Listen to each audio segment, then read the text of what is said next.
தேவனுக்காய் காத்திருக்க வேண்டும். நிச்சயமாக முடிவு உண்டு அந்த மகளுக்கு. ஆமென். உன் நம்பிக்கை வீண் போகாது. உன் நம்பிக்கை வீண் போகாது.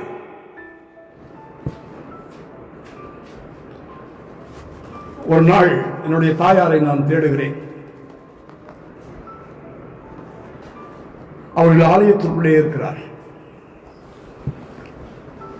தமிழ்நாட்டிலே பலமுறை சொல்லியிருக்கேன், நல்ல பாட்டான மழை மழை போட்டு கேட்போங்க.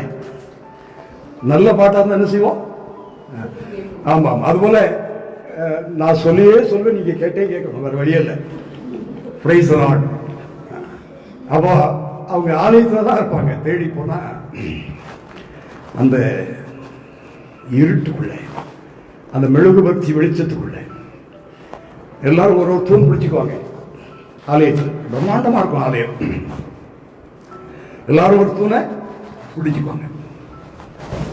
அப்படி எங்க அம்மா ஒரு தூண் பிடிச்சிட்டு உட்காந்து முட்டி போட்டு ஜெபிச்சுட்டு இருக்காங்க.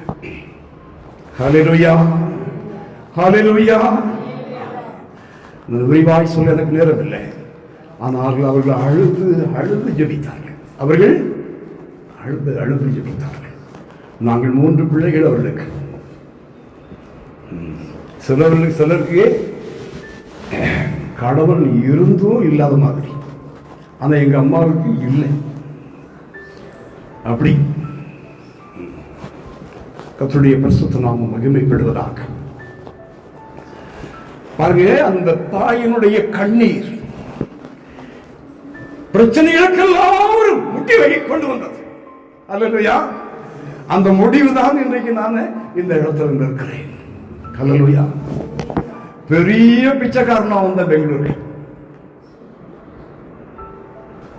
85 வரும்போது பெரிய பிச்சைக்காரனா வந்தேன். ஆனால் தேவன் என்னை உயர்த்தினார் எல்லாவற்றையும். கர்த்தருடைய பரிசுத்த நாமம் மகிமைப்படுவதாக. கர்த்தருடைய பரிசுத்த நாமம் மகிமைப்படுவதாக.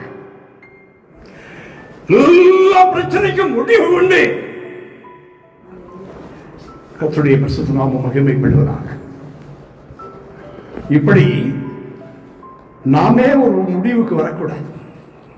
மாறாமதுரமாய் மாறும். ஹல்லேலூயா. உன் சோகமெல்லாம் சுகமாய் மாறும். ஒவ்வொருவருக்கும் ஒவ்வொரு பிரச்சனை உண்டு.